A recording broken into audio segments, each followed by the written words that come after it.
My name is Sarah Richman. I'm David's older sister. And I have also been homeschooled for almost my entire life, except for one semester, which I hated. Alright, let me begin. AP classes require a lot more than just knowledge of the material. The most important skills that I took away from my AP English Literature class last year, I didn't learn in class at all, and two of them are not even non-literature related.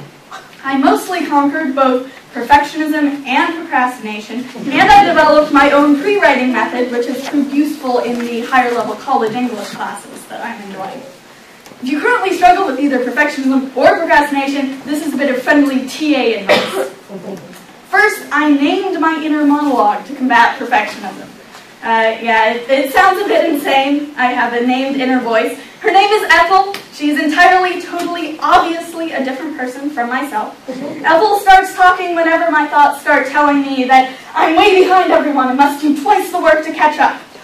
Naming Ethel helped me to accept criticism and help when I was having troubles with writer's block, because they weren't really criticizing me, they were criticizing Ethel.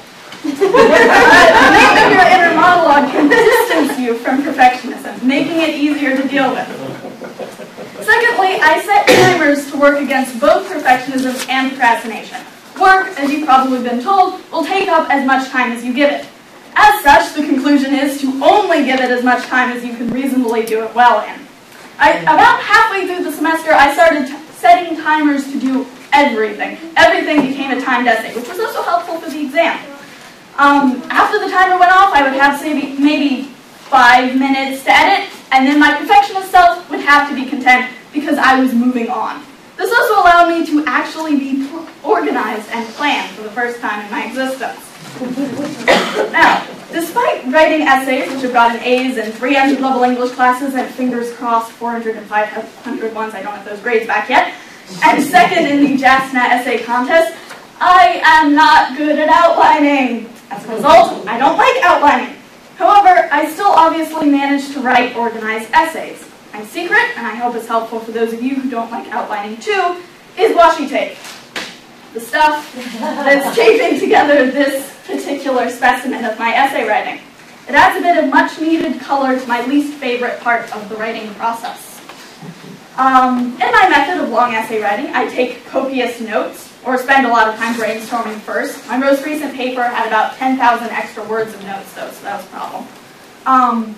Write down everything that comes to mind with no sense of organization except for citing your sources and page numbers now, as going back can be so fatiguing. I'm never making that mistake again. And of course I say that every time I give my students advice and I still make a mistake again. Anyway, after you've compiled your notes, print them all out.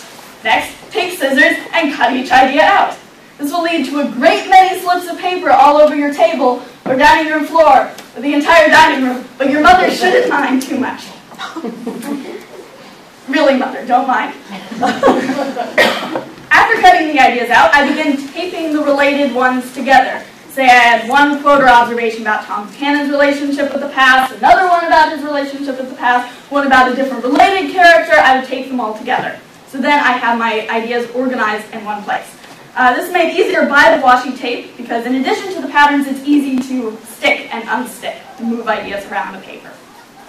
Cutting and taping helps me to physically grasp where the paper is going. It makes the paper real in a way that writing the whole thing on a computer won't necessarily. I also think that this method helps make connections between little details, which can be impressive. It can seem like you spent way more time connecting ideas than you actually did.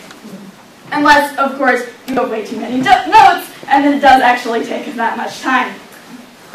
Once the obviously related ideas are taped together, I suggest sorting the tape sheets a second or even a third time. This will take more or less time depending on how many notes you have and how detailed you plan to get. At this stage in pre-writing, I usually keep my paper in a basket so that my mother can use the table for school with my other siblings, since by about the 5th day she really wants the table clear again. As we near the end of this stage, I suggest putting away the colored pretty stuff, the washi tape, and actually putting the paper in order. That means just lining up the sections that have been taped together in a way that makes sense. This is the proper outlining stage, except for the outline is highly manipulatable and there are little numbers scribbled at the top corners of the pieces to keep them in order. Thus ends my pre-writing method. To actually write each section, I just take it over with me to look at as I write. The only problem I've encountered with this method is that all the little scraps of paper with your ideas on them can get a bit daunting. I generally combat this by writing the paper out by hand. This is also more exam prep.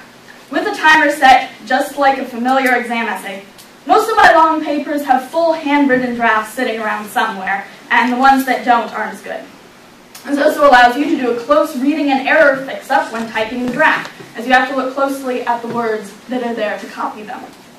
And that's all I have for you today. I hope those were a set of helpful tips, and you have come away as informed as my students for the class I'm TAing for.